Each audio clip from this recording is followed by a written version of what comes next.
Good morning, I'm Sarah Sapsanamma. Let's begin with the headlines of the hour. Prime Minister Pushpa Kamal Dahal off to Uganda to attend the non-aligned summit in Kampala. The Premier to address the summit tomorrow. Another round of talks begin as the government and officials at Dharan's BP Koirala Institute of Health Sciences look to resolve issues at the institute. Medical supplies enter Gaza as part of a deal brokered by Qatar. Israeli forces heavily bombard areas in Khan Yunis without prior evacuation warning. And Rohit Sharma hits a record-breaking 5th 2020 international century as India complete a 3-0 series sweep in Bangalore.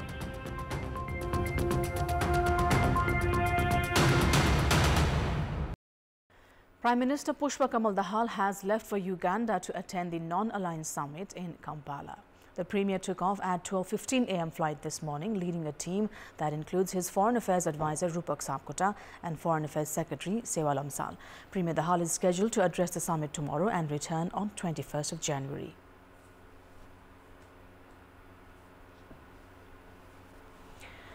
Nepal began its non-alignment campaign during the Cold War so as to avoid choosing a side as the world began polarized into two definite power sides.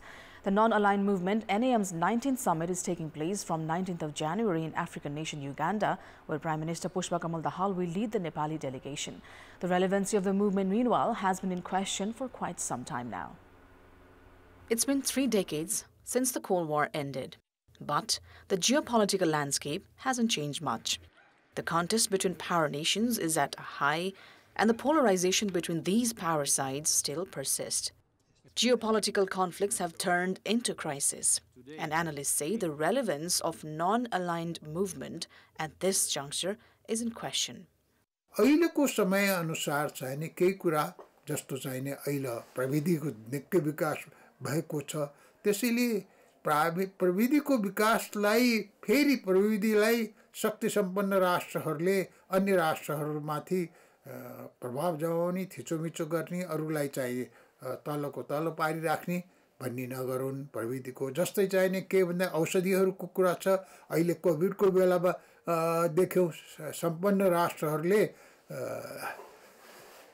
आफूले चाहिने निर्माण गरेका चीजहरू अरूलाई पनि उपलब्ध गराउनु पर्छ आफूले गर्ने अरू चाहिने फेरि बिरामी पर्ने भन्ने नहोस् भन्ने कुरा रहेको छ त्यसैले त्यस्तै चाहिने के भन्दा फेरि अहिले जलवायुको कुरा रहेको छ केही चाहिने अहिलेका सान्दर्भिक कुराहरू रहेका छन् जसमा असंलग्न आन्दोलनले आवाज उठाउनु पर्ने कुरा छ. The non-aligned movement kicked off to promote peaceful settlement of disputes and non-use of force, right to self-determination and decolonization, peacekeeping and peace-building, disarmament and international security, among others. Considering the latest developments in the world politics and power shifts, experts suggest the movement should focus on world peace, political stability and common agendas.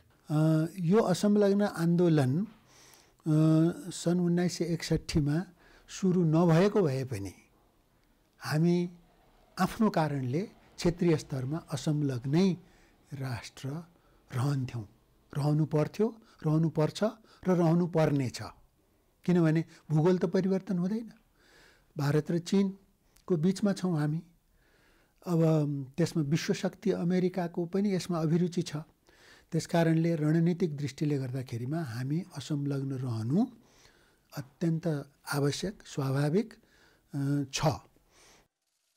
Coming back to Nepal, both its neighboring countries, India and China, are on a race to become a global powerhouse. Nepal has also been an interest spot for many Western nations. Although Nepal's constitution has locked non-alignment policy, unwarranted influences from power nations have been a challenge to manage. हाम्रो चाहिँ असंलग्नताको मन्त्रलाई हामीले officially अंगीकार गर्ने तर प्र्याक्टिसमा चाहिँ हामी कहिलेकाहीँ चुक्दै आएका छौं. कहिलेकाहीँ हामी दक्षिणतिर बढी तानिएको जस्तो प्रभावित भए जस्तो कहिले हामी उत्तरतिरबाट प्रभावित भए जस्तो कहिले अमेरिकाबाट प्रभावित भए जस्तो कहिले युरोपबाट प्रभावित भएको जस्तो हामी देखिन गएका छौं. यो हाम्रो कूटनीतिमा चाहिँ के हुन्छ भने के हामी गर्छौं भन्दा पनि के अरूले देख्छ र बुझ्छ भन्ने कुराले पनि ठुलो महत्त्व राख्छ।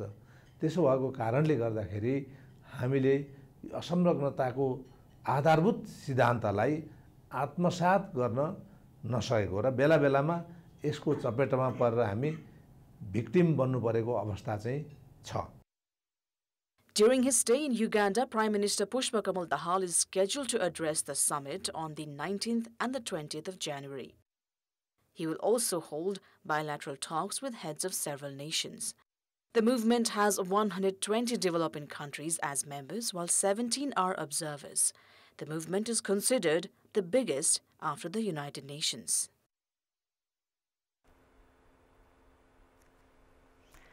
The International Criminal Police Organization Interpol has been arresting criminals who had absconded from Nepal to foreign countries. Kiran Rai of Kotang, who had been alleged of rape, had reached Qatar. Police headquarters had issued a red notice against Rai on 5th of January. Within the next 5 days, Rai was arrested in Qatar and repatriated to Nepal. Safal Rajkuwar, who was alleged of scam, was brought home from Macau. The Interpol authorities in Macau arrested him on 6th of January earlier this month and handed him over to Nepal police. Umesh Lama, accused of rape, was also arrested in Kuwait through Interpol on 20th of November last year and was repatriated to Nepal. Another alleged of rape, Yam Bahadur Budathoki, and cybercrime accused Sagir Ahmed were also arrested by Interpol and was handed over to Nepal police. 29 individuals have been arrested through Interpol since the fiscal year 2076. Majority of them had been accused of murder, rape and scams. The highest number of criminals had been arrested from Dubai, Qatar and Saudi Arabia. Macau, Kuwait and Portugal have also arrested criminals who had absconded from Nepal. There are 196 countries as members of the organization. 7 different types of notices are issued against criminals.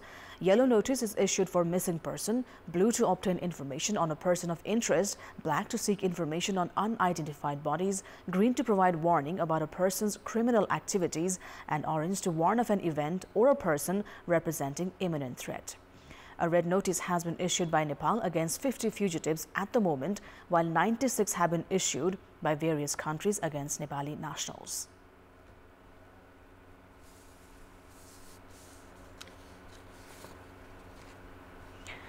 Another round of talks are scheduled for today to resolve the issue of Dharan's BP Koirala Institute of Health Sciences. The meeting is between institute officials and Chief Secretary Boykunta Aryal. The institute officials have said a few details directly concern the federal government and they would be sorted out after the meeting with the Chief Secretary. Following a directive from the Prime Minister, a meeting between the institute officials and Minister for Health and Population Mohan Bahadur Basnet took place yesterday. However, it ended inconclusive. All but emergency services at the hospital have been halted since 5 days as doctors and staff have resorted to protest for promotions. It's time now for our segment Public Pulse, where you text us with your opinion. The question is, what's your take on the need for the Prime Minister to direct ministries to do its own job? Your options are A, proactive Prime Minister, B, lack of performance, and C, weak Minister. The voting is on. Type NEWS, select your option A, B or C and send it to 34001 to share your opinion with us. The government is doing legworks to forward an ordinance for the amendment of the Fiscal Procedures and Financial Accountability Act 2076 to the President. The meeting of the Prime Minister and Council of Ministers in Singadarwar has decided to forward the ordinance to the President for endorsement. Once the Act is amended, the budget calendar will change. Based on the proposed amendment, budget priorities and principles will be presented by mid-March instead of May. The meeting also decided to present at the Parliament the bill for the Amendment of Political Parties Act.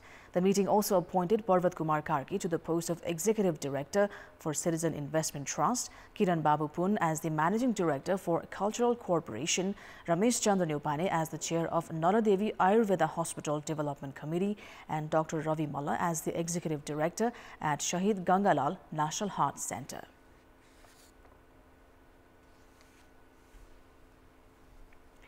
It's time now for international update.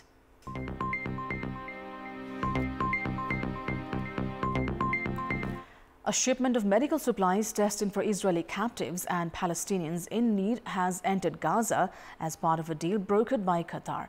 The aid was delivered to Egypt for transfer across the border following a deal brokered by Qatar and France. Qatar has said that supplies for Palestinian civilians would be distributed to parts of Gaza worst affected by the conflict between Israel and Hamas. Meanwhile, Doctors Without Borders has said Israeli forces heavily bombarded areas near Nasser Hospital in Gaza's Khan Yunis without prior evacuation warning. At least 24,448 people have been killed and 61,504 wounded in Israeli attacks on Gaza since 7th of October. In Ecuador, a prosecutor has been killed as violence continues in the part. The deceased prosecutor, Cesar Suarez, focused on pursuing organized transnational crime in Guayas province, one of the country's most violent areas, and the site of an on-air attack on a television station last week. Ecuador has suffered a recent burst of violence, including the gunmen interrupting the broadcast at TC Television in Guayaquil, the hostage-taking of more than 200 prison staff, explosions in several cities, and the kidnapping of police officers. In response, President Daniel Noboa declared a 60-day state of emergency, including a nighttime curfew, and designated 22 criminal groups as terrorist organizations. Attorney General Diana Salazar said in a video posted to social media that the crime would not undermine the authorities' commitment to Ecuadorian society and called the forces' order to guarantee the security of those who are carrying out their duties.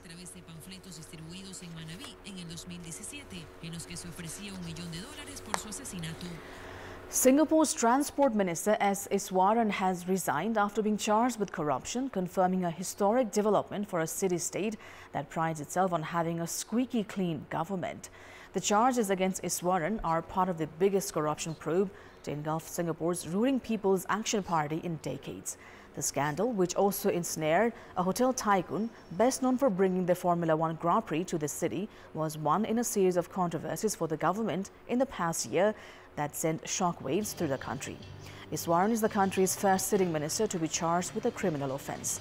He faces 27 charges, including corruption and obstructing justice, according to Chief Prosecutor Tan Kiat Feng.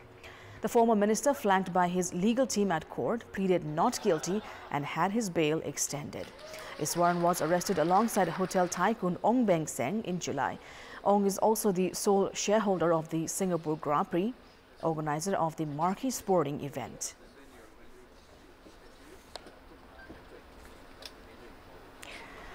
Japan aims to become the 5th country to put a spacecraft on the moon when it attempts a precision landing on Friday in what would be a boost for a space program that has suffered a wave of setbacks and been eclipsed by rival China. Japan Aerospace Exploration Agency, JAXA's smart lander for investigating moon, will start a 20-minute touchdown phase from 1500 GMT on Friday, trying to land on a target site roughly the size of 2 athletic tracks on the slope of a crater just south of the lunar equator. Dubbed the Moon Sniper, the probe is attempting to land within 100 meters of its target, a high-precision technology the agency says is unprecedented and essential to the search for moon water and human habitability. Tokyo is increasingly looking to play a bigger role in space, partnering with close ally Washington to respond to China's military and technological might, including in space. Japan boasts a number of private sector space startups and aims to send an astronaut to the moon as part of NASA's Artemis program. Last year, India's Chandrayaan-3 made a historic touchdown on the moon's south pole, a major technological feat given the rough terrain, highlighting India's rise as a major player in space. JAXA has twice landed on small asteroids, but a moon landing is much more difficult due to its gravity, as seen in a number of recent failures. Last year, spacecraft from Japanese startup iSpace and Russia crashed onto the moon's surface. A lander from US startup Astrobotic last week suffered a fuel leak, forcing it to abandon a touchdown attempt. Upon landing, Japan's probe will deploy 2 mini probes, a hopping vehicle as big as a microwave oven, and a baseball-sized wheeled rover that will take pictures of the spacecraft. That is all for the moment. Thank you for watching. Let us now take you back to the live telecast of Tiger Cup tournament.